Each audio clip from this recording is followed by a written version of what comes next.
Hi friends, this is me Payal Dutta, and today I am going to help you with the line by line explanation of the poem Dover Beach by renowned English Victorian poet Matthew Arnold.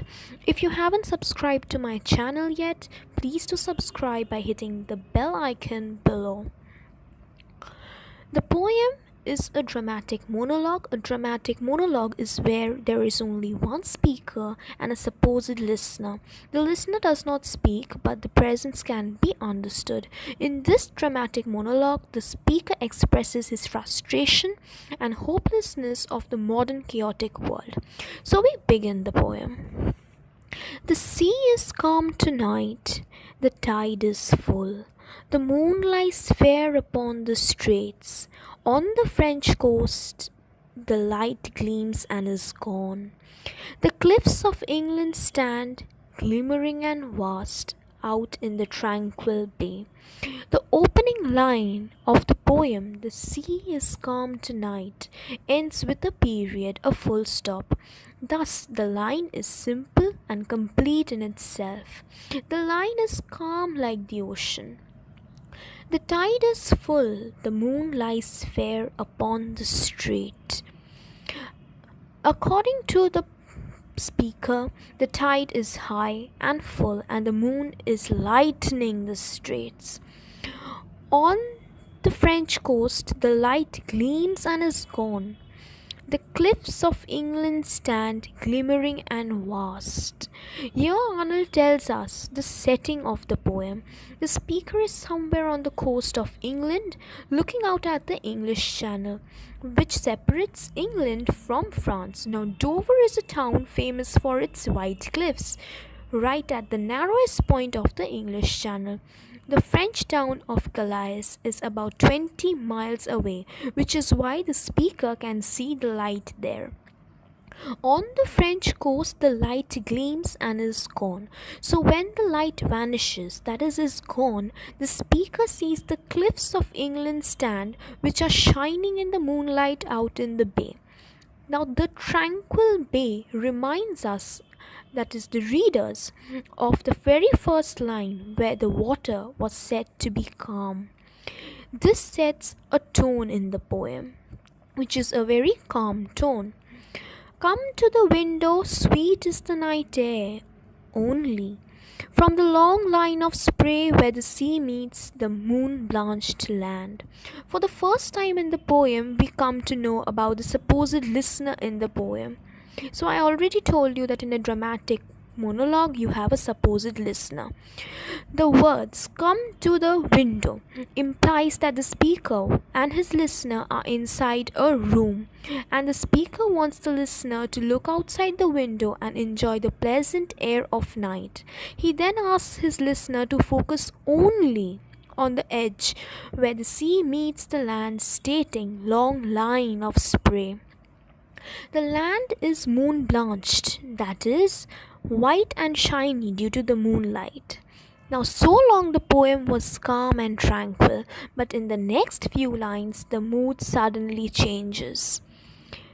He says, Listen, you hear the grunting roar of pebbles which the waves draw back and fling at their return up an high strand. Begin and cease, and then again begin, with tremulous cadence slow, and bring the eternal note of sadness in. Here, there's a shift from ecstasy to sorrow. The poet says, Listen to the harsh and unpleasant sound of pebbles, which are pulled by the strong tides and turn back on the shore when they return. Now, this process is continuous. The movement of the pebbles is tremulous cadence slow. Here, the rhythm of the waves seem to mingle with the rhythm of the poem. The grunting roar introduces a conflict between land and sea, and symbolically a conflict between the long held religious beliefs and challenges against them. Now, the first stanza ends on a dark note, the eternal note of sadness. This makes us think that the sound of the world is something like music that has endless sadness in it. So now coming to the second stanza, which begins with an allusion to Sophocles. Sophocles long ago heard it on the Aegean, and it brought into his mind the turbid ebb and flow of human misery. We find also in the sound a thought, hearing it by the distant northern sea. Now, it was a tradition of Victorian writers to refer to classical ones. The speaker says that Sophocles had already heard the eternal note of sadness while sitting on the shores of Aegean. Now, Aegean shore separates Greece from Turkey. The turbid ebb and flow refers to the movement of waters in and out. It also refers to the loss of faith. According to the poet, he heard the same sound of the sea on the shore of the North Sea in the English Channel, distant from Sophocles and the Aegean Sea. Now, the term we out here not only refers to the speaker and his listener, but also to every human being. The sea of faith was once, too, at the full, and round earth's shore lay like the folds of a bright girdle furled. The speaker explains the gradual loss of man's faith in grand and suggestive similes.